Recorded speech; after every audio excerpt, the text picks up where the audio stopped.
local community and their local situation, but they're going to see over time the impact of better programs and more uniform things around the world than we've ever had before. Gasthaus with your host, Sergeant Kathleen Devine.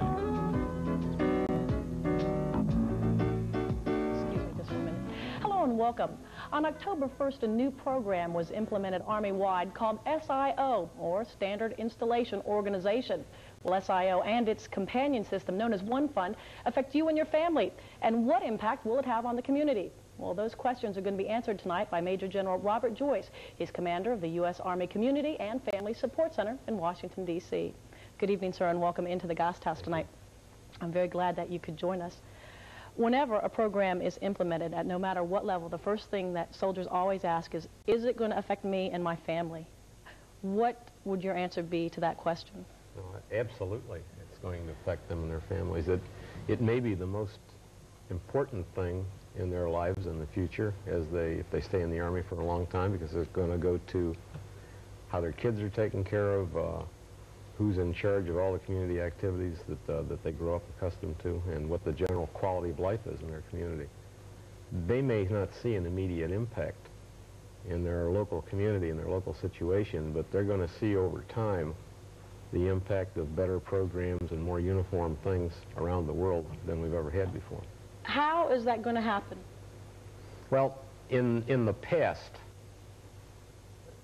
many activities were regional. I mean, as you went from installation to installation, if you started a course, for example, and you were studying photography or some college course through a local university, and you went to another post, you may or may not find that the same kind of educational services were available there. You may not find child development services available. The Army was regionalized, really, and you could not predict what you're going to find at your next installation with any degree of regularity, because we had a lot of different kinds of organizations. It's kind of like the idea of franchise operations. The big turn-on about franchise operations is that when you go into one, you know what to expect. They're all kind of alike. That's a big plus when you're talking about an important program.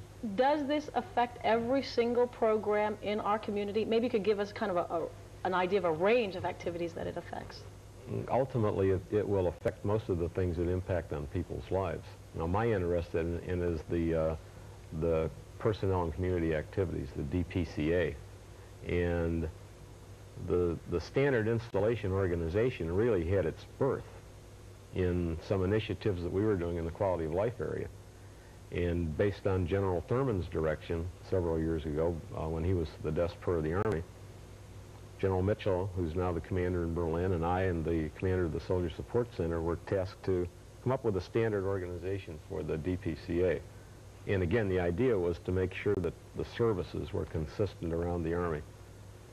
And we did that. But then when we produced that, the Training and Doctrine Command said, well, look, we can't reorganize one part of the installation, so let's redo the whole thing and update it. And we went into a process that lasted about 2 years, finally produced this standard, which reorganizes the whole works.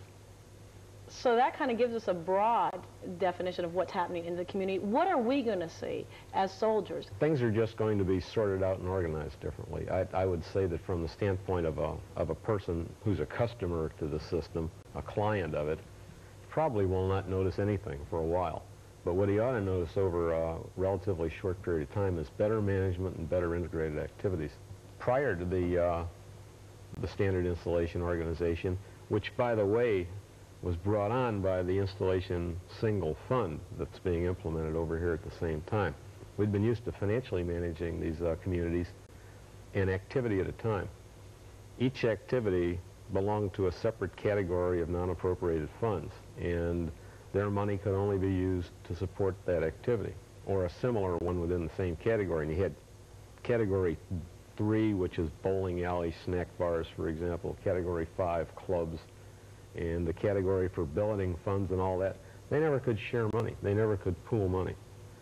And in the typical community, the commander might be sitting on top of several $1 million in assets, and yet he couldn't wield those millions of dollars in assets because they belonged to separate little activities that sort of worked for themselves. So the installation single fund worked to financially combine all these into one community, or in the state's installation fund, and it gave visibility to all this money in this program to the commander, who could then use it for the maximum benefit of the community.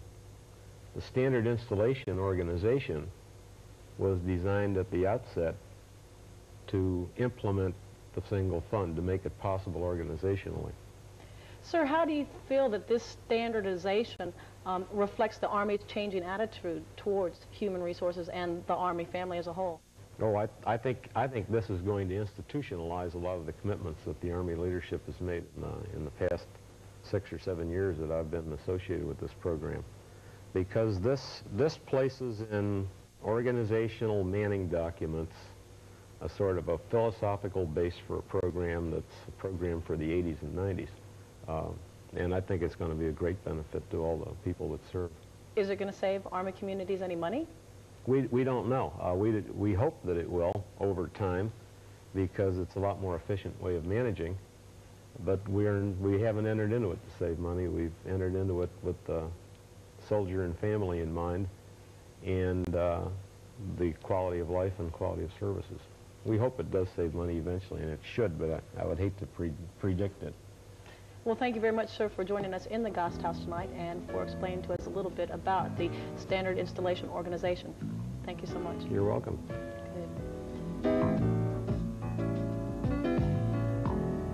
Still looking for a great vacation idea this Thanksgiving for you and your family? Then tune into the Gasthaus tomorrow night. We'll be talking with Herr Kugis from the Deutsches Bundesbahn on their Thanksgiving in Vienna train trip.